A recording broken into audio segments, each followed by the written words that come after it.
Hörður, já, öruggt í lokin en rosalega spennandi og skemmtilegu leikur framan af. Já, heldur betur.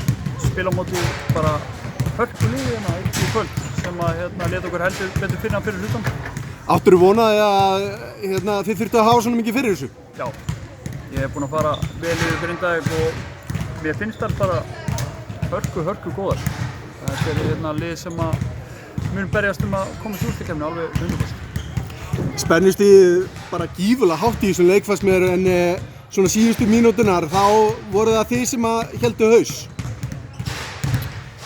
Já, ég meina að fór að hægjast aðeins á Dani sérstaklega hjá þeim sem var búinn að vera alveg gjörsamlega stórkostlegur sérstaklega í fyrri hálfleik og það munar svolítið um það hjá þeim að og við vorum að gera það vísvitandi að við vorum að rótera einhverjum 4 eða 5 mismunandi varnarmönnum á hana til að reyna að þreyta hana því að gæðin hjá henni eru svakalega góð og að samanskapi eru mjög mikið gæði hjá okkur sem að enduðu með að ná að klára leikinn þar sem að við fengum bara það sem við vorum að leikast.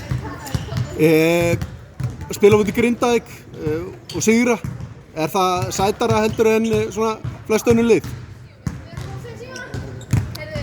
Fyrir mig, nei, ég get ekki sagt það sko. Þetta er bara einn leikur og móti sterkur lið. Það er kannski meira sem maður er að spá í að maður sé að vinna móti liðum sem eru góð og sem manni finnst góður sjálfur.